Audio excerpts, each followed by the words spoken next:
Shalom to all of my brothers and sisters. Greetings to you. Today is a beautiful morning, like always. I wake up extra early. I'm driving to work. Normally Fridays is a day of rest for me in terms of work, but not today. Lots of good stuff to take care of. So, again, shalom to all of you. Every Thursday, I do with my family a Bible study, and I include my wife and my kids in the teachings. They get to also be, I guess, a teacher in the prophetics and in the word. Hava is the word for love, and love is all I know. I used to know hatred, but I forgave myself and forgave those who hurt me. And it wasn't until I understood forgiveness in a deep understanding and in a deep way that I was able to free myself from more better said, it was then that I was liberated from bitterness, anger, and hatred. Now, it's easy to become bitter. It's easy to become a person of hate than it is to become a person of love. Another word for love is agape. You know, that really deep love. The love that I understand in ways that others can't.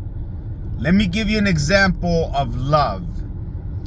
The way you love your mother and father is different than the way you perhaps love your partner.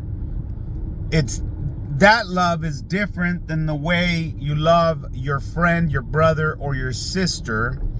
That love you have for them is different than the love if you have any children.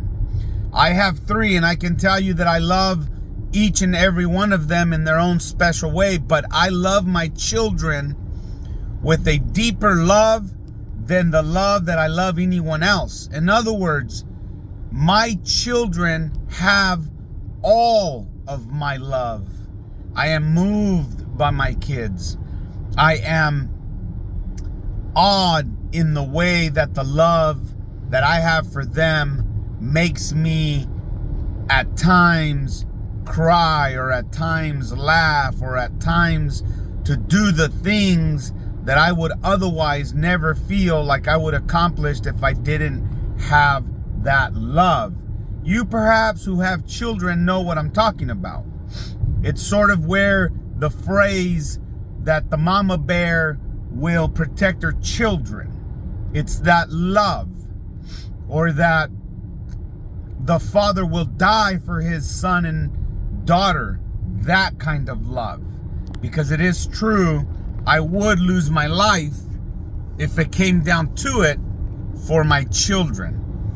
That is the kind of love that I'm talking about. Now, I explained and read through these scriptures to my children and my wife yesterday on 3 different stories. The stories found in the book of Luke. The stories that Jesus shared in parable form with his disciples. One of the stories is a story of compassion for the hunger and the miracles. The story of Jesus feeding the 5,000. Maybe you know this story, maybe you don't. All I will say is that in humility, there is power. Let me say that again. In humility, there is power. Power beyond the understanding of men, or of women, or of people. A power that I have accessed through my faith. Now you might think, well, it's all a fad. There is no such thing. My friend, it's not. I know it's not, because I've tested these types of powers through the course of my life. And I can tell you that I can attest to the realities of the supernatural and the spiritual and the forces that be. I have tasted the power of God through me, in me, and it is very real. So, humility leads to a person with an access of authority and power. When Jesus was approached by his disciples and asked, well, Lord, you should send all of these people to the town because we cannot feed them. We but only have a few fish and a little bit of bread. Basically, Jesus had to tell and show the disciples the power within him and the miracle of multiplying the bread and the fish. Now, Jesus gave thanks by lifting and praising and worshiping and blessing. He said he blessed them, whether he blessed the people or he blessed the fish and the bread, but he blessed it because Jesus is the blesser. Now, yesterday we were speaking of humility and sharing Jesus' example of feeding the 5,000 and even then having leftovers for us to bless the little that we have, for us to bless what we do have, for us to bless what is to come, what is to be gained. Now, my family knows, my kids and my wife know that I am an investor in crypto, and so I blessed it. I blessed the fortunes that will come from there. I blessed the amounts that I yet have to accumulate. I blessed it. I blessed it even though I don't have it yet. I blessed it. Because something that is blessed cannot be destroyed. I hope you understand that. Something that is blessed cannot be destroyed. If you are in bad health, you ought to bless the good health and be thankful. Lord, send the good health. Deliver me from this cancer, for I am free and I shall live tomorrow cancer-free. Bless that. Bless, Lord, thank you for rescuing me, for I shall show up to work tomorrow and make my way cancer-free. Bless it. You see, that's that simple. It ain't complicated. It is not hard. After the blessed bread and fish, Jesus said, give, take, across the 50s. He had broke 5,000 in sets of 50s. And he said, feed them. Well, you know the story in the book of Luke doesn't go into all the details, but I can tell you, in dreams, I have seen what was done. And Jesus sent to them, each disciple, go and give and give. You see, not all of them had baskets. There was but 2 baskets in the hands of Jesus. Perhaps the fish in one and the bread in the other, so that the fish would not mix with the bread. And so that each disciple, 12 of them, were spreading. One holding the basket, heavy, full of fish, and the other heavy, full of bread. When something is blessed, it also multiplies. When something is blessed, it also gives you till the full fill and it's left over. I hope you're getting this. Now, let's move on. Remember, bless what is coming or what has yet to come. Bless it as if you have received it, and be thankful for what is to come and for what you have received. Always operate in that manner. The second thing that I want to talk about, is the story of the parable son. The parable of the son and the father, better known as the prodigal son. My apologies. So, a father had two sons, an older son and a younger son. And the younger son said, "Father, give to me my inheritance." In other words, leave me alone. Let me be. Give to me what belongs to me, what is mine. In other words, Father, I wish you were dead so that I can have what belongs to me as an heir of your belongings. There is so much in this story. Yesterday, I preached on it, and I'm not even a pastor. I was preaching to my children, giving them the understanding and the knowledge that they need to understand in a way that they can see that the moral of the story is not in the son who became selfish.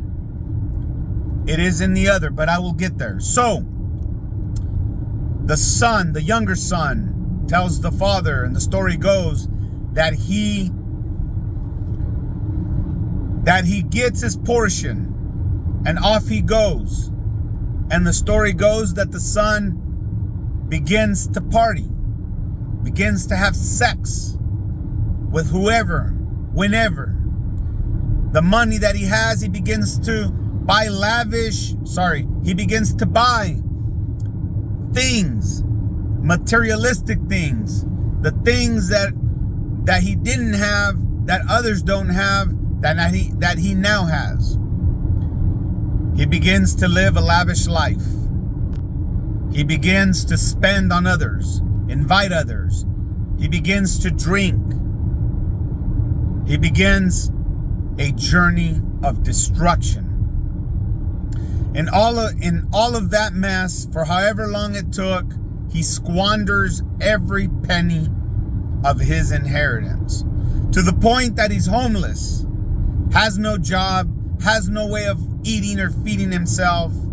And you can only imagine living in plentiness as a glutton, and then living penniless as a starving man. That transition must have been difficult. So the story goes that he goes and he finds a job with a farmer, a person who breeds pigs. And in the pig farm, this man begins to work as a slave for this farmer, just to have enough to eat. In fact, the story goes that the son was eating the sloth of the pigs because he was charged with feeding them. And the waste and the sloth mixed together was his food. The Lord had humbled him to the most lowest point of his life. And there's something of miracle in this part of his life. He begins to recognize the mistake. He begins to recognize the regret. And more importantly, he begins to recognize his demise. And so rather than eat sloth and perhaps lay there in the filth with the pigs and decide to die, he decides to go back home with an intention to ask for forgiveness, to basically do what anyone else in their right mind would do: confess to his father his sins. And so he begins a journey back to the home he came from, or the home he left. And he tells, and on the way, I'm sure, he tells those who he perhaps runs into what he is going to do, how he's going to do it, what is he going to say. He concludes before he even gets there that all he wanted to do is ask for forgiveness, say he was sorry, and see if his father would take him as a slave servant so that he can have a bit of a better life than that of the life he had eating sloth with pigs. Because he knew the home he came from. He knew the type of father he had, a good man running a fair business at his farm. He knew that his men and women servants were treated with dignity and respect and were well kept. And so he figured that life is better than the life he had. Often we live in a narrow-minded society. We live where we don't unpack the full story or the possible story that we might have if we only would think. So the son gets there, and before he arrives to the front door, the father sees him, and he runs to him, and he kisses him, and he invites him. The forgiveness at this point is implied because the father, the story goes in the good book, that the father throws him a celebration welcome back party. He kills the best cow. He serves the best food, the best wine, the best everything for the one son who came back. Now, the moral of the story and the point is not in the son that came back, but rather the older son. And if you know the story, you would know that the older son became angry, became spiteful, became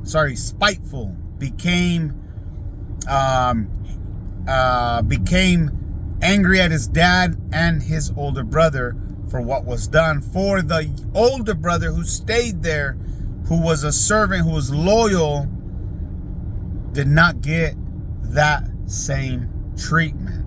You see, if the older brother would have remained humble, in a state of humility, in a state of joy, in a state of happiness, for celebrating alongside his younger brother in joy and in harmony, I believe that older brother would have been blessed beyond measure. It reminds me of the two brothers, Abel and Cain. Why must we have that kind of attitude in our own flesh and blood? Why? Why does it exist? In many biblical stories and in many stories of families, you find discord between siblings, hatred between siblings. Why? Why? Well, I'll answer that. Because the devil is always seeking to destroy the love that you once had for your siblings when you were kids. You see, I didn't start off that way. I have 7 brothers, and I love them with all of my heart because I took myself to the moments where we laughed and we played and we hung around and we rejoiced, and in harmony we knew we were brothers of blood and of skin and of heart, brothers. So we see Abel and Cain Abel and Cain's dilemma with the offerings to the Lord, and one being jealous over the other because God blessed one and not the other. Oh my goodness. There's so much in that I don't have time to talk about, but I hope so far you're following me. So far I hope that this is pricking your heart. Maybe there is something here for you. Hope is being found. Purpose is being found. Take action. Don't hold back. Now, the last part. Anger. Because love could be blemished by anger, it is important that we talk about it. And I've talked about it in different videos, and I've given examples about how anger will lead you to ruin. In other words, bitterness and anger will destroy you. It is like a cancer. It starts small, but ends like every cancer in stage 4 will kill you spiritually. It'll end you spiritually. And that'll be your demise, and nothing that you touch will be blessed because of anger and bitterness. In order to wrestle with anger and bitterness in your own life, you must also consider not love, not compassion. Those will not do it for you. Anger and bitterness is very toxic. It is very hard to erase, to eradicate. The secret to eliminating, erasing, eradicating bitterness and anger is forgiveness. Forgiveness. You must be able to forgive yourself, and you must be able to be forgiven. Every person you have harmed, asking forgiveness from them. Now that takes a great deal of humility. So all of these things that I have said today are, I guess, the ingredients, you could say, to the salad of living with peace and harmony. So forgiveness is the only way. Now, there is an exercise I do when I go hiking.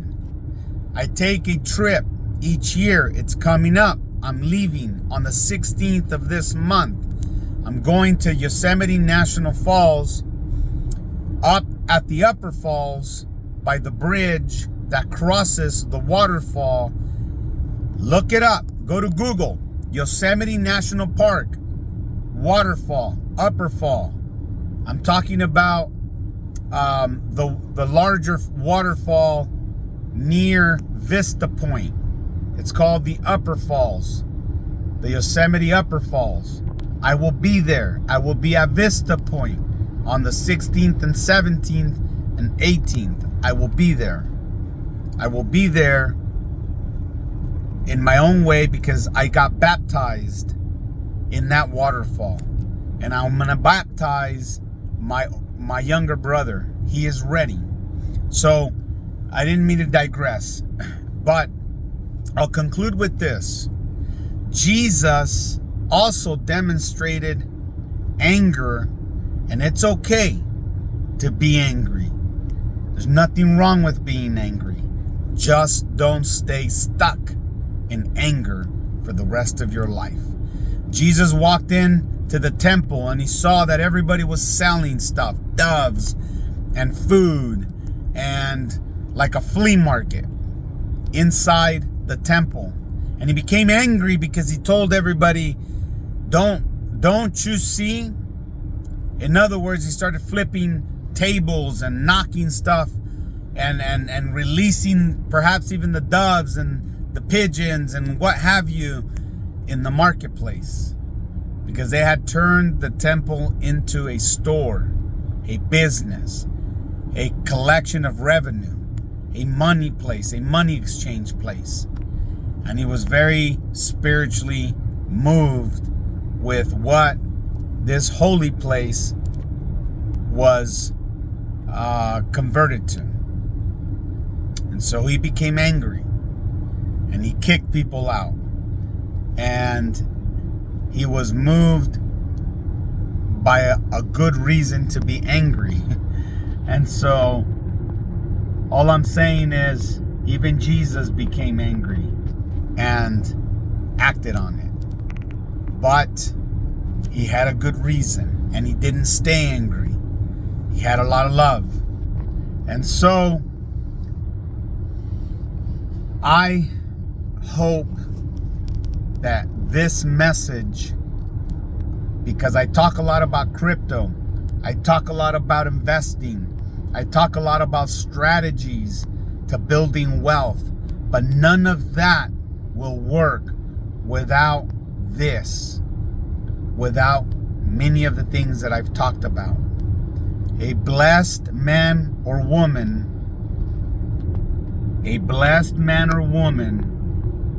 will be blessed in everything that they do. With patience and persistence, you will succeed in anything that you put your mind to. Be blessed, brother and sister, relatives, uncles, cousins, family, friends, all of you, be blessed in Jesus' name. So, aquí el gallito de la sierra, el Kikirikik's checking out. Take care.